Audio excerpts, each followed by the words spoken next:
I defended a crying cashier from a furious Karen. You won't believe what happened next. So, this happened yesterday, and I'm still wondering if I overreacted. I 35 was doing my usual weekly grocery shopping at a local supermarket. It was a busy afternoon, and the line at the checkout was pretty long. I was waiting patiently when I noticed the woman in front of me, probably mid-50s, becoming increasingly agitated as the teenage cashier, who couldn't have been older than 17, was scanning her items. Let me back up a bit and set the scene. My name's Sarah, and I've been shopping at this particular supermarket, Pete's Grocery, for years now. It's not the fanciest place in town, but it's got a homey feel to it, and the staff has always been friendly. I'd arrived at the store around 3 p.m., right when the after-school crowd was starting to filter in for snacks and last-minute dinner ingredients.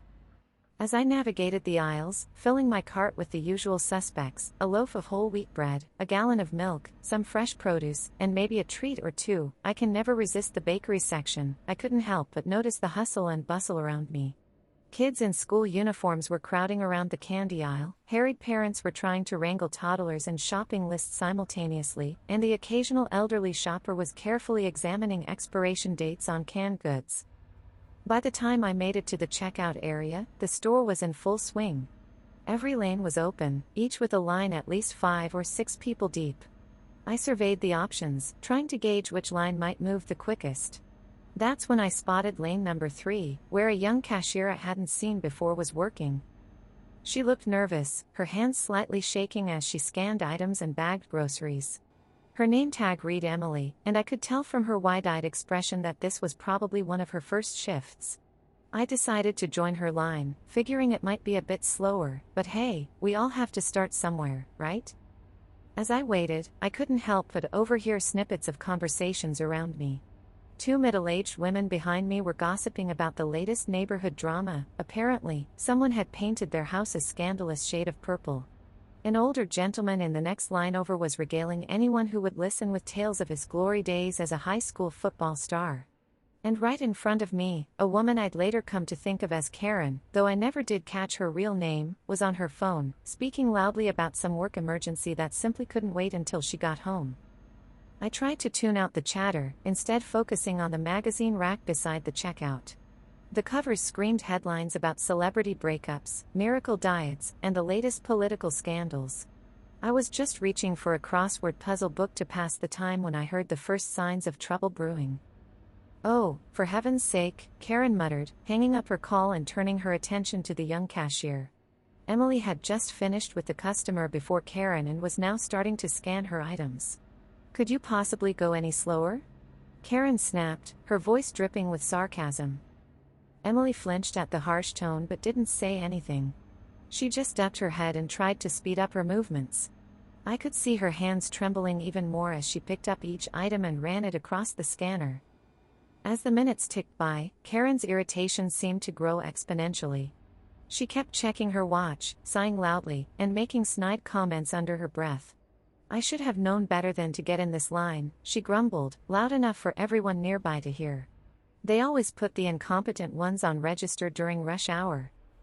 I felt a surge of sympathy for Emily. I remembered my first job as a waitress at a busy diner, and how nerve-wracking it had been to deal with impatient customers while still learning the ropes. I wanted to say something to Karen, to tell her to cut the poor girl some slack, but I held my tongue. Maybe she was just having a bad day, I thought. Maybe she'd calm down on her own. But then it happened. Emily, her hands shaking more than ever, accidentally scanned a large container of laundry detergent twice. The mistake flashed up on the screen, and Emily's face went pale. "Oh no," she said softly. "I'm so sorry, ma'am. I'll need to void this extra item. Let me just call my supervisor to help." That was the last straw for Karen. She exploded. "Are you kidding me?" she practically shouted. "How hard can it be to do this job? You can't even do basic tasks. You're wasting everyone's time." Emily looked like she wanted to sink into the floor. Her lower lip trembled as she reached for the phone to call her supervisor. Karen, however, wasn't done. "I can't believe they let someone so incompetent work here," she continued, her voice getting louder with each word. "Do you even know what you're doing? Maybe you should find a job that doesn't require basic math skills. That's when I saw the first tear slip down Emily's cheek. She was trying so hard to keep it together, but Karen's tirade was relentless. The poor girl's hands were shaking so badly now that she could barely dial the number for her supervisor. I couldn't stand it anymore. I had to say something. "Excuse me," I said, stepping forward. Karen whirled around to face me, her eyes blazing. "You don't have the right to treat someone like that. She's doing her best, and it's just a mistake. If you're so unhappy, maybe you should try working like her for a day and see how easy it is." Karen looked stunned for a moment, as if she couldn't believe someone had dared to challenge her. Then her face contorted with anger. "Mind your own business," she spat. "This doesn't concern you." "It is my business when you're making a kid cry over something as stupid as groceries," I shot back, feeling my own temper rising. "She's new, she's learning, and you're acting like she committed a crime. It's just a double scan, for crying out loud. The world isn't going to end because your checkout took an extra 2 minutes." By this point, we had attracted quite an audience. The lines on either side of us had gone quiet, everyone watching our confrontation with a mix of discomfort and curiosity. I could see Emily out of the corner of my eye, looking both grateful and mortified. Karen opened her mouth to reply, but at that moment, a harried-looking woman in a manager's vest hurried up to the register. "What seems to be the problem here?" she asked, looking between Karen, Emily, and me. Karen immediately launched into her grievances, her voice shrill. "This girl," she said, jabbing a finger at Emily, "is completely incompetent. She can't even scan items properly. And now this woman," she added, glaring at me, "is sticking her nose where it doesn't belong." The manager, whose name tag read Linda, listened patiently to Karen's rant. When she was finished, Linda turned to Emily. "Emily, honey, why don't you take a quick break? I'll finish up here." Emily nodded gratefully and practically fled from the register, wiping at her eyes as she went. Linda then turned to Karen. "Ma'am, I apologize for any inconvenience. If you'll allow me, I'll finish checking you out myself." Karen huffed but didn't object. As Linda began rescanning her items and removing the extra detergent, I thought the drama was over. But Karen wasn't quite done yet. As Linda handed her the receipt, Karen said loudly, "I hope you'll be reviewing your hiring practices after this. It's clear you need better standards." That's when I lost it. "Oh, give it a rest already," I exclaimed. "Haven't you done enough damage? That girl is probably in the back right now questioning whether she ever wants to work again, all because you couldn't muster up an ounce of patience or human decency." Karen's face turned an alarming shade of red. For a moment, I thought she might actually try to hit me. Instead, she grabbed her bags and stormed off, but not before turning back to shout, "I'll be filing a formal complaint about this entire experience." As she stomped away, I heard a smattering of applause from the other customers. An older woman in the next line over gave me a thumbs up. "Good for you, dear," she said.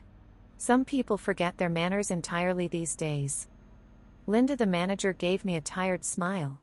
"Thank you for standing up for Emily," she said quietly as she began scanning my items. "It's her first week, and she's been doing so well until now. I hate to see this knock her confidence." I nodded, still feeling a bit shaky from the confrontation. "Is there any chance I could talk to her before I leave?" I asked. "I just want to make sure she's okay." Linda hesitated for a moment, then nodded. "Let me finish checking you out, and then I'll take you to her." As Linda scanned my groceries, I couldn't help but notice a few disapproving looks from some of the other customers. One man shook his head at me and muttered something about making a scene. I felt a twinge of doubt. Had I overreacted? Should I have just minded my own business? But then I remembered the look on Emily's face, the tears in her eyes, and I knew I'd do it all over again if I had to. Once my groceries were bagged and paid for, Linda led me to a door marked "Employees Only." She knocked gently and then pushed it open. Emily was sitting on a chair in the small break room, her eyes red and puffy. "Emily?" Linda said softly. "There's someone here who'd like to talk to you." Emily looked up, her eyes widening when she saw me. I gave her a gentle smile and stepped into the room. "Hi, Emily," I said. "I just wanted to check on you and make sure you're okay." Emily nodded, sniffling a little. I'm okay, she said in a small voice. Thank you for saying something. I didn't know what to do. I sat down in the chair next to her. You didn't do anything wrong, I assured her. Some people are just impatient and rude. It doesn't reflect on you or your abilities at all. Emily gave me a watery smile. I was so nervous about this job, she admitted. My mom said it would be good for me to learn customer service skills, but now I'm not sure if I can do it. Of course you can, I said firmly. Look, I'll let you in on a secret. My first job was as a waitress, and on my third day, I spilled an entire tray of drinks all over a customer's expensive suit. I was mortified, but you know what? I didn't quit. I learned from it, and eventually, I became one of the best servers in the restaurant. Emily's eyes widened. Really? What did the customer do? I chuckled at the memory. Oh, he was furious. Yelled at me for a good 5 minutes. But my manager stood up for me, just like Linda did for you. And you know what? 6 months later, that same customer requested me as his server and left a huge tip. People can surprise you. Emily seemed to consider this for a moment. So, you think I should keep trying? Absolutely, I said. Don't let one bad experience define your entire job. You'll get better with practice, and you'll learn how to handle difficult customers. And trust me, the good customers far outnumber the bad ones. Emily nodded, a look of determination crossing her face. Okay, she said. I'll keep trying. I smiled and stood up. That's the spirit. And hey, next time I'm here shopping, I'll make sure to go through your line. We can practice together. Emily's face lit up. Really? That would be great. As I left the break room, Linda was waiting outside. She thanked me again for my intervention and for taking the time to talk to Emily. It means a lot, she said. We try to create a positive environment here, but sometimes people are just jerks, I finished for her. We both laughed. As I pushed my cart towards the exit, I couldn't help but feel a sense of satisfaction. Yes, the confrontation had been uncomfortable, and yes, maybe I could have handled it more diplomatically. But standing up for what's right isn't always neat and tidy. Sometimes it's messy and awkward and leaves you questioning yourself afterward. I loaded my groceries into my car, my mind still replaying the events of the afternoon. As I slid into the driver's seat, I caught sight of my reflection in the rearview mirror. I looked the same as I had when I'd arrived at the store, and yet I felt different somehow. Stronger, maybe. More aware of the impact our actions can have on others. On the drive home, I found myself thinking about kindness and how it ripples outward. I thought about Emily and hoped that my words had made a difference. I thought about Karen and wondered what might have happened in her life to make her so angry and impatient. And I thought about all the silent bystanders in the store, the ones who had watched the whole scene unfold without saying a word. It's easy to stay quiet, to mind your own business and not get involved. But sometimes, speaking up is the right thing to do, even if it makes you uncomfortable. Even if it makes you question yourself afterward. As I pulled into my driveway, I made a silent promise to myself. I would return to Pete's grocery next week, and the week after that. I would make a point of going through Emily's line, of offering her a smile and a kind word. And if I ever encountered another Karen, well, I'd like to think I'd have the courage to speak up again. Because in the end, it's not about being a hero or making a scene. It's about creating the kind of world we want to live in, one small interaction at a time. And sometimes, that starts in the checkout line of your local grocery store. The next morning, I woke up still thinking about the incident at the supermarket. As I went about my daily routine, brewing coffee, getting dressed for work, feeding my cat Milo, I couldn't shake the memory of Emily's tearful face or Karen's harsh words. I found myself wondering how Emily was doing, whether she'd had the courage to return to work or if Karen's tirade had scared her off for good. I work as a high school English teacher, and as I drove to school that day, I couldn't help but draw parallels between Emily and some of my own students. How many times had I seen a teenager's confidence shattered by a thoughtless word or a moment of public humiliation? How many times had I intervened, trying to build them back up? As I walked into my classroom that morning, I made a decision. I would use this experience as a teaching moment for my students. We were studying To Kill a Mockingbird at the time, and the themes of empathy and standing up for what's right seemed particularly relevant. "Good morning, class," I said as the bell rang. "Before we dive into our reading for today, I want to share a personal experience with you all." I recounted the events at the supermarket, watching as my students' expressions shifted from interest to outrage to thoughtful consideration. When I finished, the room was quiet for a moment. Then Jazz, one of my more outspoken students, raised her hand. "Miss Sarah," she said, "do you think you did the right thing? I mean, weren't you kind of making a scene too?" I nodded, appreciating her honesty. "That's a great question, Jazz. To be honest, I've been asking myself the same thing. What do the rest of you think? Was intervening the right call, or should I have minded my own business?" The discussion that followed was one of the most engaging I'd had with my students all year. They debated the merits of speaking up versus staying silent, the impact of public confrontation, and the responsibility we have to stand up for others.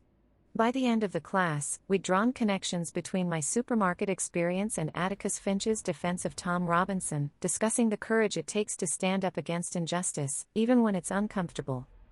As my students filed out at the end of the period, I felt a renewed sense of purpose. Maybe my experience could serve as more than just a personal anecdote.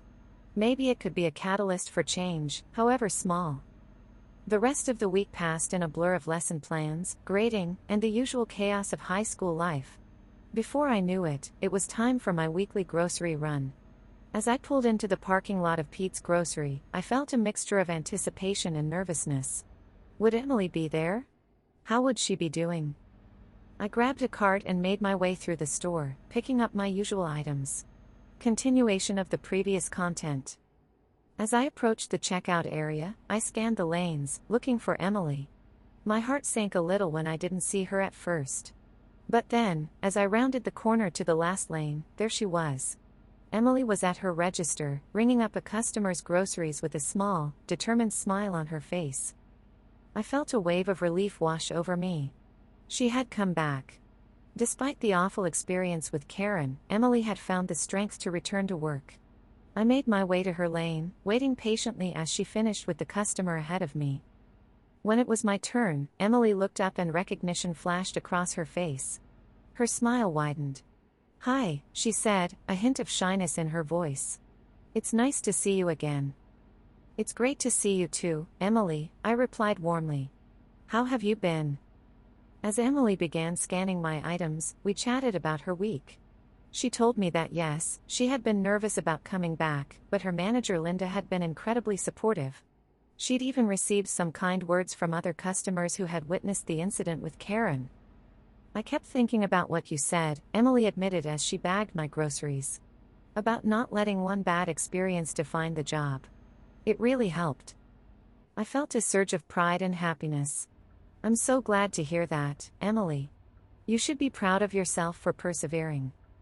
As I was about to pay, I noticed a commotion a few lanes over. To my shock, I saw Karen arguing with another cashier, her voice rising with each second. For a moment, I felt that familiar urge to intervene, to say something. But before I could move, I saw Linda the manager approaching Karen calmly but firmly. She spoke to Karen in low tones, and to my surprise, Karen's anger seemed to deflate. She nodded curtly and finished her transaction without further incident. I turned back to Emily, who had watched the scene unfold with wide eyes. "See," I said gently. "It's not about you. Some people just need to learn patience and kindness." Emily nodded, a look of understanding crossing her face. "Thank you," she said softly. "Not just for standing up for me that day, but for coming back. It means a lot." As I left the store that day, I felt a sense of closure. The incident with Karen had been unpleasant, but it had led to something positive. Emily had grown stronger, I had reconnected with my own values, and even Karen seemed to be learning that her behavior had consequences. I realized that sometimes, a small act of kindness or courage can have ripple effects we never anticipated. By speaking up that day in the supermarket, I hadn't just helped Emily, I'd sparked discussions with my students, reinforced my own beliefs, and maybe even played a tiny part in making our community a little bit kinder. As I drove home, I smiled to myself. Who knew that a simple trip to the grocery store could turn into such a profound experience? But then again, isn't that the beauty of life? The most meaningful moments often come when we least expect them, in the most ordinary of places. And so, my little supermarket adventure came to an end. But its effects, I knew, would linger on, in Emily's growing confidence, in my students' thoughtful discussions, and in my own renewed commitment to standing up for what's right, even in the smallest of ways.